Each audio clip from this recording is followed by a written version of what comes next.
हर चुनाव एक कहानी है, पर असल कहानी वोटों के गिनती में नहीं बल्कि उन लोगों की जिंदगी में होती है जो वोट देते हैं। आज हम असम के सूटिया विधानसभा क्षेत्र की उसी कहानी को आंकड़ों के जरिए समझने की कोशिश करेंगे, ये जानने के लिए कि जमीन पर असली बातचीत क्या हो रही है। सूटिया, ये सिर्फ नक्शे पर एक जगह नहीं है, ये एक ऐसी जगह है जहां की हवा में आज भी मिट्टी की महक है। 100% ग्रामीण क्षेत्र, मतलब यहाँ की राजनीति, समाज और सपने सब कुछ सीधा जमीन से, खेतों से और नदियों से जुड़ा हुआ है।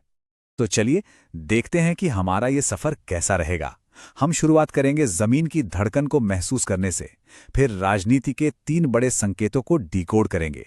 हम देखेंगे कि चुनावी नतीजे असल में क्या कहते हैं, इतिहास के पन्ने पलटेंगे और आखिर में एक बेहतर कल के लिए एक रास्ते पर भी बात करेंगे। किसी भी जगह की राजनीति को समझने का पहला नियम है वहां के लोगों को समझना, उनकी जिंदगी को समझना।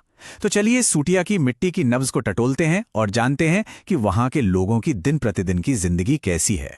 सूटिया समझिए एक गुलदस्ता है जिसमें असमिया, बोडो, नेपाली, बंगाली और चाय बागानों के आदिवासी, कई तरह के समुदाय एक साथ रहते हैं। इन सब की जिंदगी खेती और चाय के बागानों के इर्द गिर्द ही घूमती है। लेकिन इस तस्वीर के पीछे कुछ गहरे मुद्दे भी हैं। हर साल आने वाली बाढ़, खेती का संकट, टूटी फूटी सड़कें और मजदूरी जो उम्मीद से बहुत कम है। आंकड़े ना अक्सर खामोशी से बहुत कुछ कह जाते हैं, और सूटिया के ये आंकड़े बताते हैं कि यहाँ के लोग चुप नहीं हैं। औसतन 80% मतदान। सोचिए जरा, ये कोई मामूली संख्या नहीं है। ये दिखाता है कि यहाँ के लोग अपने भविष्य को लेकर कितने फिक्रमंद हैं और बदलाव के लिए कितने तैयार। और जब लोग इतने जागरूक होते हैं तो उनकी आवाज में एक दर्द भी सुनाई देता है। दूर दराज की पंचायतों से आती ये आवाज सुनिए, 5 साल में कोई नया स्कूल नहीं बना, हमारे बच्चे पेड़ों के नीचे पढ़ने को मजबूर हैं। ये सिर्फ एक शिकायत नहीं है, ये एक पूरी पीढ़ी के भविष्य पर लगा हुआ सवाल है। तो जमीन की हकीकत तो हमने देख ली, अब समय है राजनीति के जटिल समीकरणों को सुलझाने का। हम सूटिया की पूरी सियासत को 3 सरल लेकिन बहुत ही मजबूत संकेतों में तोड़कर देखेंगे, जो हमें बताते हैं कि असल में पर्दे के पीछे चल क्या रहा है। यहाँ 3 मुख्य संकेत हैं। पहला, एक ऐसा नेता जिसका दबदबा बहुत मजबूत है। दूसरा, एक ऐसा विपक्ष जो आसानी से हार नहीं मानता। और तीसरा, समाज के अंदर पनपती नई दरारें। चलिए एक एक करके इन्हें समझते हैं। पहला सिग्नल है एक नाम, पद्मा हजारिका। 1996 से नाम सूटिया की राजनीति का दूसरा नाम बन गया है, बस एक टर्म को छोड़कर। पार्टियां बदलती रहीं, गठबंधन बदलते रहे, लेकिन इनका दबदबा कायम रहा। ये किसी पार्टी की नहीं बल्कि एक व्यक्ति की राजनीति का क्लासिक केस है।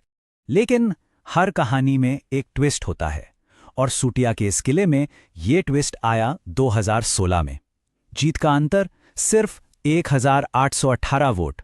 ये नंबर हमें बताता है कि सिंहासन जितना मजबूत दिखता है उतना है नहीं, विपक्ष की मौजूदगी जमीन पर बहुत मजबूत है।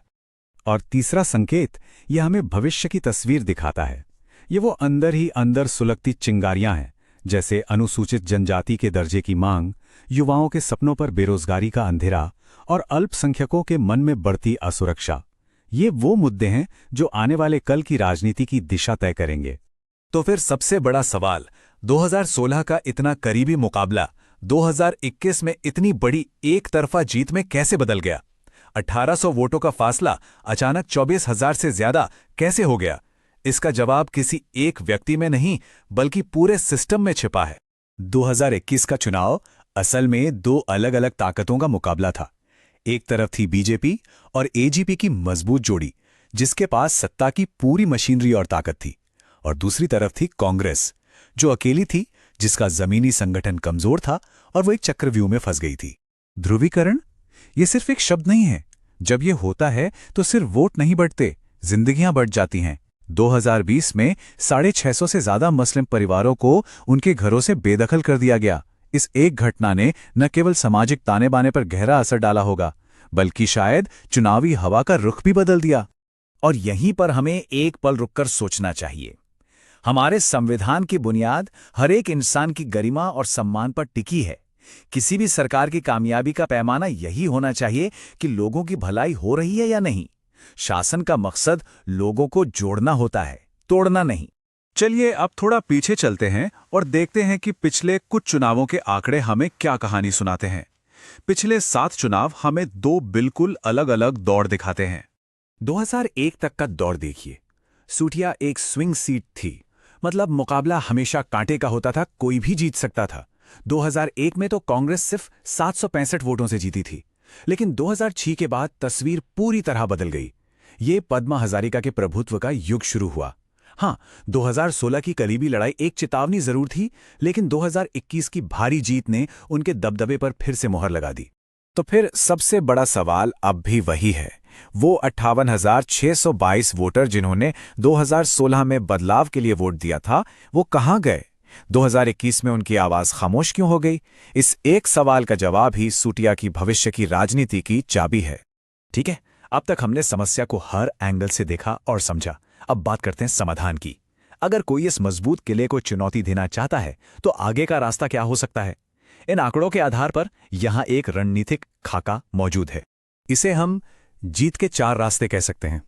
पहला, पहचान और सम्मान की रक्षा, आदिवासी और अल्पसंख्यक अधिकारों के रक्षक के तौर पर खुद को स्थापित करना। दूसरा, जवाबदेही तय करना, सरकार की नाकामियों को सामने लाना। तीसरा, युवाओं को एक उम्मीद देना, नौकरियों और बेहतर शिक्षा का एक ठोस प्लान। और चौथा, जमीन पर एक आंदोलन खड़ा करना, किसानों, मजदूरों और महिलाओं को साथ लेकर। देखिए, राजनीति में सबसे कीमती चीज है भरोसा। और भरोसा बनता कैसे है? जब कोई वादा एक खास मकसद से किया जाए और उसे निभाने का तरीका भी पारदर्शी हो, सबके सामने हो। ये ठीक वैसा ही है जैसे आपकी जानकारी का इस्तेमाल आपकी सहमति से ही होना चाहिए। इसी से विश्वास की नींव रखी जाती है। सिर्फ घोषणा पत्र से काम नहीं चलता, रणनीति को जमीन पर उतारना पड़ता है। सोचिए, एक ऐसा सिस्टम हो जहां आपकी हर शिकायत दर्ज हो और तय समय में उसका हल निकले। सोचिए हमारी सड़कें ठीक करो जैसे अभियानों के बारे में, और सोचिए न्याय की एक ऐसी नीति के बारे में जो बेघर हुए परिवारों को उनका हक वापस दिलाने का वादा करे। आखिर में मकसद एक ऐसी राजनीति का होना चाहिए जो लोगों को उनके साझा दुखों और सपनों के आधार पर जोड़े। एक ऐसी राजनीति जिसकी कामयाबी का मीटर सिर्फ वोटों की गिनती नहीं, बल्कि हर एक परिवार की तरक्की हो। यदि आप एक जन केंद्रित नेता बनना चाहते हैं और अपने निर्वाचन क्षेत्र का उत्थान करना चाहते हैं, तो blueprintstrategies.ai से mgr@blueprintstrategies.ai पर संपर्क करें या 080 4204 1602 पर कॉल करें। राजनीति से परे, उद्देश्य।